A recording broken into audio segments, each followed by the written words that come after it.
দেখো মাকে কি খাওয়াচ্ছি, বান মাছ দিয়ে, বান মাছ না এগুলো আমরা বান মাছ বলি, কিন্তু এগুলোকে শহরের মানুষ কি বলে যায় না, ওই কাদার ভিতরে যে হয় বান মাছ, পাকাল মাছ এসব বলে না, ওই মাছ দিয়ে, ভালো ভালো মাছ এসব ওই মাছ দিয়ে রান্না হয়েছিল, সেই মাছ দিয়ে খাওয়াচ্ছি মাকে। আর আমার তো ভীষণ কষ্ট হচ্ছে এখন সন্ধ্যা হয়ে গেছে, 7টা বাজে, মাকে খাওয়াচ্ছি, কারণ মা এখন নিজে হাতে একদমই খেতে পারছে না, ওই জন্য আমি খাইয়ে দিচ্ছি, খাইয়ে দিয়ে আমি শোবো। আমার ভোরবেলা উঠতে পারেন, চোখের অবস্থা দেখো ভীষণই খারাপ, ঘুমিয়েতে চোখ ঢুলছে আমার। আর হচ্ছে ভোরবেলা উঠে আবার কাজে যেতে হবে, তো আমার কলকাতায় কাজ করতে যেতে হয়, আবার বাড়িতে কাজ করতে হয়। তো অনেকে বলে কি আমার ছেলে বড় হয়ে গেছে, বিয়ে দিয়েছি, ঠিক আছে, মানুষের যা যা স্বভাব, ঠিক আছে। আমার ছেলে, অনেকে বলে যে তোমার ছেলে কাজ করতে পারে না, কিছু মানুষের আছে না, মানুষের পিছনে কাঠি মারা বলে তোমার ছেলে কাজ করতে পারে না, তুমি একা কাজ করো কেন, তোমার ছেলে তো বড় হয়ে গেছে, বিয়ে হয়ে গেছে, কাজ করতে পারে না। তো আমি একটা কথা বলি, আমরা মা বাবারা আমাদের ছেলে মেয়েদেরকে যদি প্রতিষ্ঠিত না করি, ভালো জায়গায় যদি যাওয়ার পথটা না দেখিয়ে দিই, তারা টাকাটা কি উড়ে উড়ে নিয়ে আসবে? কি করে নিয়ে আসবে? আমার স্বপ্ন ছিল আমার ছেলেকে ভালো কিছু শেখানো, তো আমি শিখিয়েছি, ফিজিওথেরাপিস্টের কাজ শিখেছি, ওর মানে ট্রেনিং শেষ হয়ে গেছে, সার্টিফিকেট দিয়ে দিয়েছে, অটোমেটিক 2-3টে পেশেন্ট করেওছে। এবার প্রথমে বেরোলে তার তো কাজটা তো অল্পই হবে, হালকা হবে, একটা মানুষের সঙ্গে চেনা জানা পরিচিতি হতে সময় লাগে, তারপরে তো তার কাজটা ঠিকঠাক হবে, তাই না? তো আজকে তো আমি 2টো নার্সিংহোমে ওর সার্টিফিকেটগুলো দিয়ে আসলাম, তারপরে একটা জায়গায় প্রতিষ্ঠিত হতে গেলে সময় লাগে। ছেলেকে বললাম যা ইনকাম করে নিয়ে আমি তোর পয়সায় খাবো, অনেক লোক আছে এগুলো বলে, এই যা ইনকাম করে নিয়ে কাজ করতে পারিস না, খিস্তি খামারি মারে এসব করে, কিন্তু আমি আমার ছেলেকে কখনোই বলি না, কারণ আমি বলি আমার ছেলেকে আমি আগে নিজে তৈরি করবো, তারপরে ওকে বলবো, আর আমি কারোর পয়সায় খাওয়ার চিন্তাও করি না, ঠিক আছে। খাবার পয়সায় চিন্তা করাটা বড় কথা না, মেন কথা হচ্ছে মা বাবা হয়ে আগে কর্তব্য ছেলে মেয়েকে নিজের পায়ে দাঁড় করানো, তারপরে তো তারা কি করবে তাদের ব্যক্তিগত ব্যাপার সম্পূর্ণ, তাই না?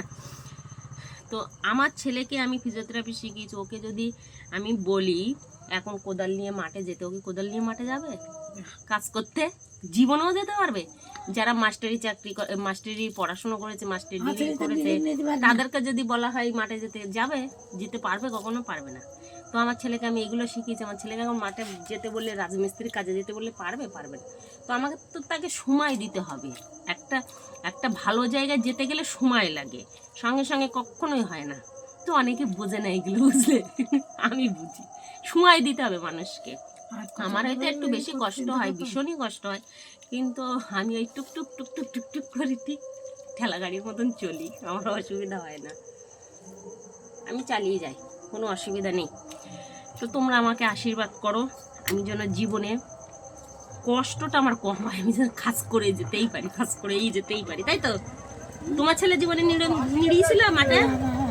শাশুড়ির অ্যাক্টিংটা দেখো শুধু, বলে না না, সত্যি কথা বলতো আমার বর কোনোদিনও মাঠে ঘাটে যায়নি, কিন্তু লাস্টে গিয়েছিল 1 বিঘা বেগুন চাষ করলাম না আমরা, 1 বিঘা বেগুন চাষ করেছিলাম, সেই বছর ভীষণ বেগুন চাষ হয়েছিল। আর জানো, আমি আর আমার বর মাঠে খেটে সে 1 বিঘা জমি চাষ করলাম। আমার শ্বশুর তখন আমাদের সঙ্গে একটু ভালো সম্পর্ক ছিল, শালা এসে কি করতো, সেই বেগুন বিক্রি করে টাকাগুলো নিয়ে কলকাতায় চলে যেত, তাই না?